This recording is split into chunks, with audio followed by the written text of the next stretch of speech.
ভয় কিছু খুঁজে না পাওয়ার ভয়ে, হ্যাঁ ভয়ে কিছু না হারানোর ভয়ে, 33-এর নিচে নম্বর পাওয়া কোনো অজানা খাতায়, নাকি উল্টো করে ঝুলিয়ে রাখা কোনো মানুষের মাথায়। সম্পর্কের সাথে কান টানাটানি করলে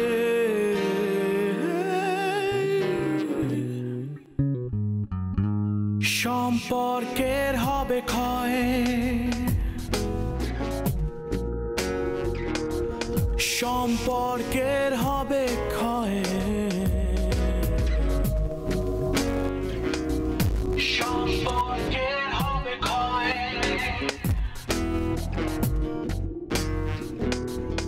সম্পর্কের হবে ক্ষয়।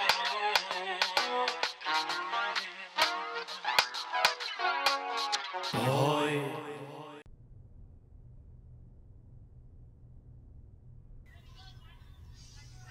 তুমি যদি সেদিন ভাইয়ের সঙ্গে দেখা করতে না, তাহলে আমি কোনো না কোনো ভাবে বাসা থেকে ম্যানেজ করতে পারতাম। দেখা করনি, এখন তো সে বলার মুখটাও নেই না। বুঝতেছি ঝামেলা হয়ে গেছে, খুব টেনশন হচ্ছে বুঝছো। আচ্ছা একটা কথা বলি। বলো। আসিফের সাথে তো তোমার এখন খুব ভালো রিলেশন, মানে খুব ভালো বন্ধুত্ব। ও তো ভালো ব্যবসা ট্যাবসা করে, ভালোই টাকা পয়সা আছে। তো আমি ভাবছি তুমি কি একবার ওকে বলে দেখবা, মানে 1 সপ্তাহের ব্যাপার, দিয়ে দিব। 1 সপ্তাহের মধ্যে কিভাবে দেবে তুমি? পেমেন্টটা হয়ে যাবে, কিন্তু আমার ওই বড় ভাই তো কোনোভাবে মানতেছে না। বিলটা হয়ে গেলে আমি টাকাটা দিয়ে দিতে পারতাম। কি যে বলতেছি, আমার মনে হয় না দিবে, কারণ আমি তোর শত্রুই না, ও তার আমার পছন্দ করে না। তা ঠিক না, বলে দেখা যেতে পারে।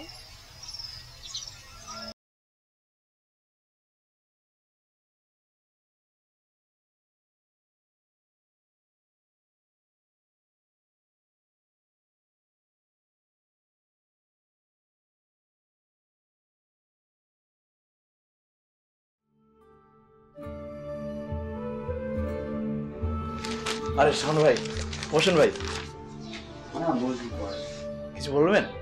ভালো আছেন আপনি? আসি ভাই, কোন রকম চলতেছে এই তো, আমার আর থাকা। কিছু বললে বলেন, কোন সমস্যা? না না কিছু না, থাকেন পরে কথা বলবো।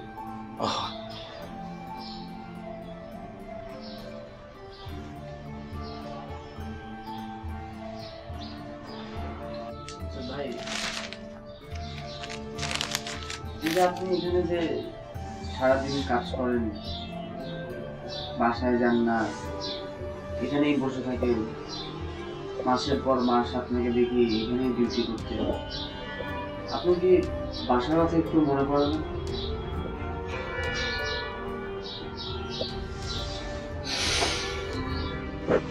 শানু ভাই, কেন মনে করবো না বলেন? আমি মানুষ না? বাড়িতে আমার বাপ মা আছে, বউ আছে, আসলে সবই কপাল, বুঝছেন? দেখতেছেন তো আমি কি পরিমাণ ডিউটি করি 24 ঘন্টা, মানে বাড়িতে যে কিভাবে যাব ওই সময়টা তো বের করতে পারি না। অবশ্য খুব খারাপ লাগে আমার, মানে রাতে, বিশেষ করে রাতে যখন ঘুমাইতে যাই না, বাপ মার কথা খুব মনে পড়ে। এই সময়টা তো বাবা মায়ের সেবা করার কথা, তাই না? কাছে থাকে, বাবা মার তো বয়স হয়েছে, তারপর নতুন বিয়ে করছি, খুব খারাপ লাগে, বুঝছেন?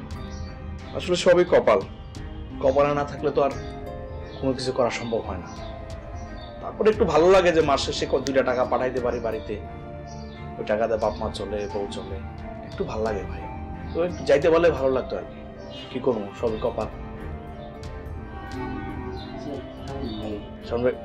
কিছু বলতে চান? কোন সমস্যা, বাড়িতে কোনো সমস্যা হয়েছে আপনার?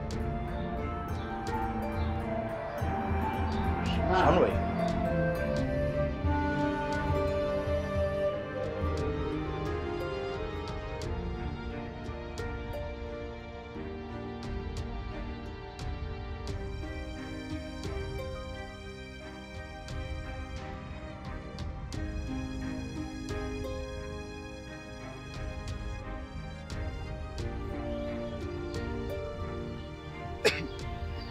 সরি, ও একটু লেট করে ফেললাম। না, কেমন আছো? ওকে, ভালো আছি। আপনি কেমন আছেন? এই তো আপনি আমাকে এখানে হঠাৎ করে এত আর্জেন্টলি ডাকলেন যে? আসলে জরুরি একটা কথা বলার জন্যই আপনাকে ডেকেছিলাম। Anything urgent? কিছুটা আর্জেন্ট। গতকালকে প্রনীল এসেছিল আমার সঙ্গে দেখা করতে। প্রনীল? জি। আপনার সাথে দেখা করতে এসেছিল? কি বলেছো? না, ও আসলে যেটা বলতে চাচ্ছে যে আপনার সঙ্গে ওর সম্পর্কটা আগের জায়গায় রয়ে গেছে, কিন্তু আপনি ও কিছু করে না জন্য রাগ করে ওর সঙ্গে সম্পর্ক রাখতে চাচ্ছেন না। আসলে নাইম, ওর সাথে আমার এখন আর সম্পর্ক নেই, এটা আমি আপনাকে আগেও বলেছি। আর ও হয়তো আপনাকে আমার সাথে রাস্তাঘাটে দেখে শুধু আপনাকে বিব্রত করার জন্য এসব উল্টাপাল্টা কথা বলেছে, আর ও সবসময় অনেক বেশি বেশি করে। কিন্তু এখন আমার ওর উপর কোনো ইন্টারেস্ট নেই। আসলে দেখেন, আপনি যদি চান আমি কিন্তু আপনাদেরকে হেল্প করতে পারি। আর ও কিছু করে না, এই জন্যই তো এত সমস্যা। আমি ওর জন্য একটা জবের ব্যবস্থাও করে দিতে পারি। যে ছেলে নিজের ইচ্ছা এতদিন কিছু করতে পারলো না, এখন কি কারো সাহায্য নিবে? বাদ দিন এসব কথা। ওকে আমি আমার লাইফে এনেছিলাম, এটা আমার একটা বড় ভুল ছিল। আর এখন আমি বুঝতে পেরেছি ওর সাথে আমার কোনোদিন কোনো ফিউচার হবে না। আর আসলে আমার লাইফে প্রণীলের জন্য এখন আর কোনো জায়গা নেই। আর এখন আমার লাইফে আমার বাবা মা যে সিদ্ধান্ত নিবে সেটা আমি সব থেকে বেশি প্রেফার করব। তাহলে আমরা চাইলে আবার দেখা করতে পারি। অবশ্যই। চলুন না আজকে কোথাও বসে কথা বলি। আমার তো ক্লাস এখন, আমরা অন্য একদিন দেখা করি। কিছু দূর এগিয়ে দিই।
দোষও করবি তুই, জেদও করবি তুই,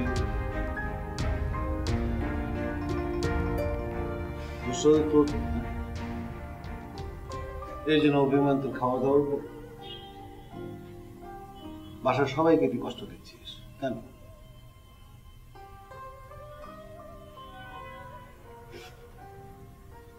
দেখো, বাবা মা কখনোই বাচ্চাদের জন্য খারাপ কিছু ভাবে না। আমি তোদেরকে কখনোই বকাঝকা দিই না। আমরা আমাদের বাবার মতো তো না। সেই দিন তো আমাদেরকে মারতো, আমাদের স্কুলের টিচার আমাদেরকে মারতো, ওইভাবে শাসন করতো। কিন্তু এখন কি সেটা করে? শাসনের তরিকা বদলে গেছে, তোমাকেও সেটা বুঝতে হবে। আমি তোমাকে একটা কিছু বললাম, কি আমি তো ভুল বলিনি, দোষটা তো করেছো তুমি। হ্যাঁ বাবা, আমি দোষটা করেছি, আমি স্বীকার করছি। তাহলে তুমি খাওয়া দাওয়া কেন বন্ধ করবে? কেন বাবা, একটাবার তো আমার জায়গায় নিজেকে চিন্তা করো। একটাবার শুধু আমার জায়গায় নিজেকে রেখে একটাবার চিন্তা করো। হ্যাঁ, সেটাই তো আমি চিন্তা করি। বাবা, আমি ফটোগ্রাফিটাকে ভালোবাসি। আমি সবসময় চেয়েছি যে আমার ফ্যামিলি আমাকে সাপোর্ট করবে। অন্য দুনিয়ার কারোর সাপোর্ট তো আমি চাইনি। আমি তো বলিনি যে প্রতিবেশীর বাবা এসে আমাকে সাপোর্ট করবে।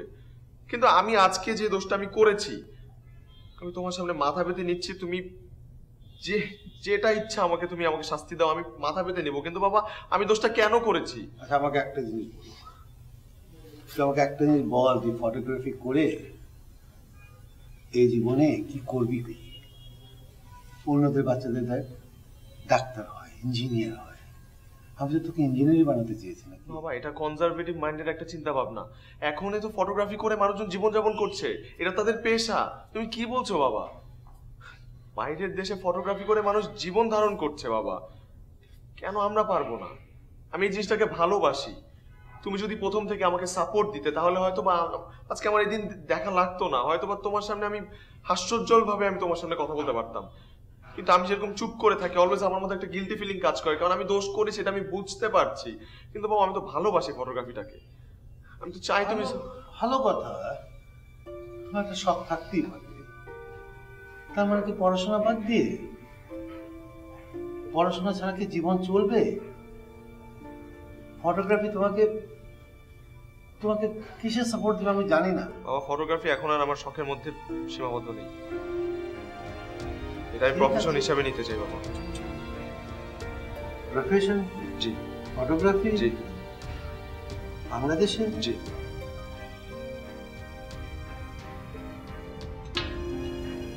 হতে পারে, কিন্তু আমি একটা জিনিস বলছি, পড়াশোনা ছাড়া কোনো প্রফেশনই নিরাপদ না। তুমি যাই করো না করো, তোমার পড়াশোনাটা লাগবে, তোমার সার্টিফিকেটটা লাগবে। ঠিক আছে। দেখ বাবু, ভুল করিস না। তোকে বকা দিলে কি আমার ভাল লাগে রে? আমার কি ভাল লাগে? আমার ছেলেকে আমি কখনো বকা দিয়েছি? আমার ছেলে একটা ভুল করেছে বলেই তো আমি ভুলটা ধরিয়ে দিয়েছি। এটা তো রাগই করেছি।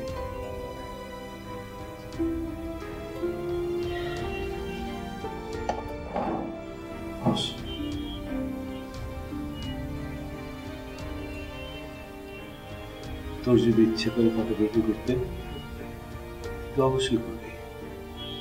কিন্তু আমার তো জানা, আমি তো অনেক টেনশনে থাকি তোকে নিয়ে। বাবা হিসেবে তো আমি থাকতেই পারি দেখি।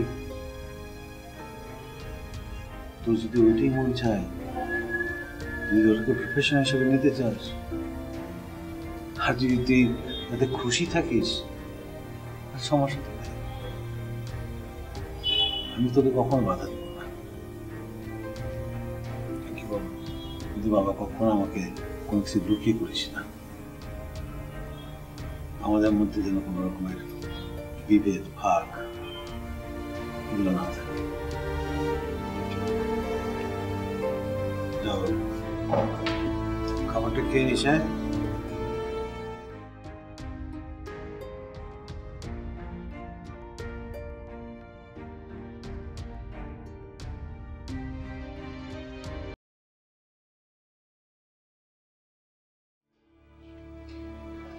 স্যার আমি আসলে ভুল করে ফেলাইছি স্যার, আমি খুব লজ্জিত স্যার। বিশ্বাস করেন আমার কোনো দোষ নাই। ম্যাডাম আমার ডাইকে নিয়ে বললো যে আপনাকে ফলো করার জন্য, তো আমি তো রাজি হই নাই। আমি বলছি ম্যাডাম আমার পক্ষে এটা সম্ভব না, এটা ঠিক না, আর আমি বিল্ডিং এর দায়িত্ব পালন ছাইরা এই কাজটা করতে পারবো না। পরে ম্যাডাম বললো যে না কইরা দিতে হবে, মানে আপনাকে ফলো করতে হবে। পরে টাকা দিল, কিছু খরচাপাতি দিল। আমি বলছি ম্যাডাম এটা আমার পক্ষে সম্ভব না, এই কাজটা আমার দিয়ে না। তারপরেও ম্যাডাম জোরাজুরি করছে। তুই ফাইজলামি করো আমার সঙ্গে, মানে ফাইজলামি করো?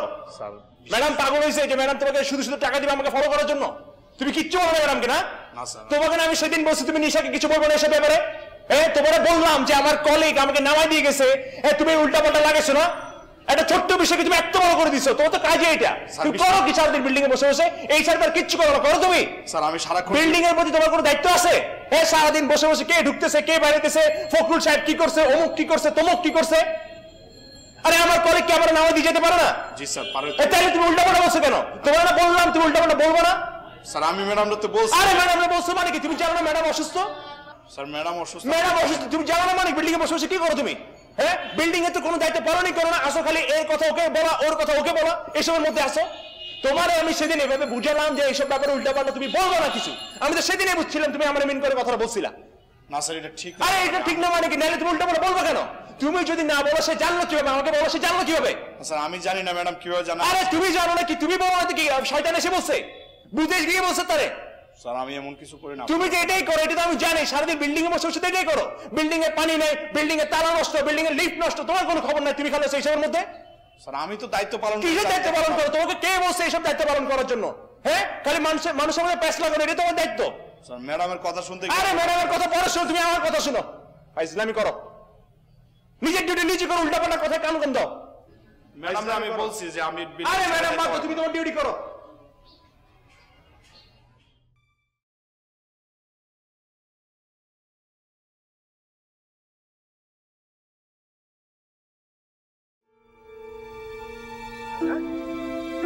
তুমি আমার বাসার সামনে কি ব্যাপার? মন ভালো? মেঘ না চাইতে আজকে বৃষ্টি? মেঘ না চাইতে বৃষ্টি। তুমি নাইমের সাথে কেন দেখা করতে গিয়েছিলে? নাইমের সাথে আমি সত্যি কথা বলতে গিয়েছিলাম। কি সত্যি কথা বলতে গিয়েছিলে? যে তোমার সাথে আমার একটা সম্পর্ক ছিল। ছিল মানে? সম্পর্ক আছে এবং সারা জীবনই থাকবে। ও শোনো, আমি খুব ভালো করে জানি যে তুমি এসব আমার সঙ্গে রাগ করে করতেছো। তুমি তো আসলে ওকে পছন্দ করো না। আমাকে জাস্ট একটু রাগানোর জন্য, একটু শিক্ষা দেওয়ার জন্য তুমি ওর সঙ্গে মিশতেছো। সবার আগে তোমাকে কে বলেছে যে আমি তোমার উপর রাগ করে তার সাথে দেখা করতে গিয়েছি? এটা বলার দরকার নেই, এটা আমি খুব ভালো করে বুঝি। আর তোমার সাথে ওর কি যায়?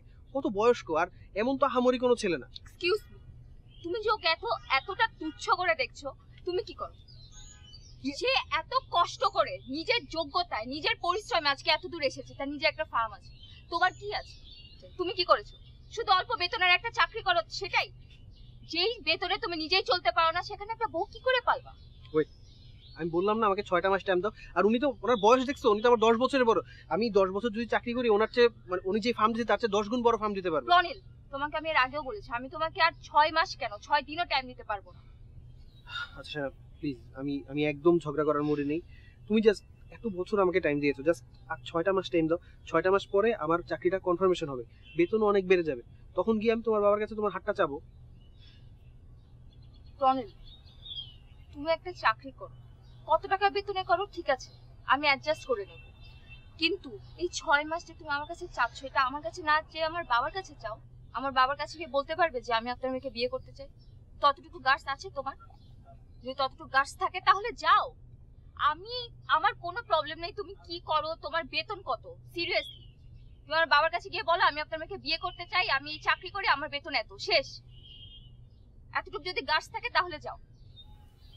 আমার গার্ডস আছে, জাস্ট 6টা মাস। আমি তোমাকে আজকে লাস্ট বারের মতো বলছি, আমি কি করি, কোথায় যাই না যাই, কার সাথে মিশি, এই ব্যাপারে আর কোনোদিন আমার লাইফে ইন্টারফেয়ার করবে না।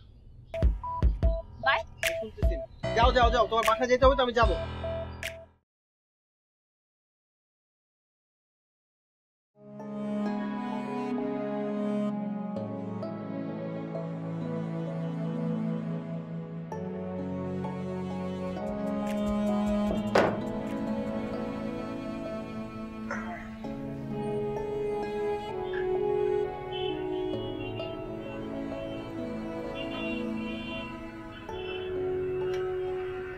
চলো খেয়ে নি। রান্না করিনি। রান্না করো নাই মানে কি? বাসায় বাজার নাই? বাজার আছে কিনা গিয়ে দেখে আসো, যাও। তুমি আজিজের কথা ধরে আমার সঙ্গে এসব করতেছো না? হ্যাঁ, আরে ও নিজেরই তো ঠিক নেই। সারাদিন তো বাসার কোনো ডিউটি করো না, এই ফ্ল্যাটের কথা ওই ফ্ল্যাটে, ওই ফ্ল্যাটের কথা এই ফ্ল্যাটে, এইসব করে তো চলে। হ্যাঁ, যে লোক এক ফ্ল্যাটের দরজায় কান খাড়া করে সেই ফ্ল্যাটের কথাবার্তা শুনে, তার কথা শুনে তুমি আমার সাথে ঝগড়া করতেছো। ভয় কিছু খুঁজে না পাওয়ার ভয়ে, হ্যাঁ ভয়ে কিছু না হারানোর ভয়ে, 33-এর নিচে নম্বর পাওয়া কোনো অজানা খাতায়, নাকি উল্টো করে ঝুলিয়ে রাখা কোনো মানুষের মাথায়, 33-এর নিচে নম্বর পাওয়া কোনো অজানা খাতায়, নাকি উল্টো করে ঝুলিয়ে রাখা কোনো মানুষের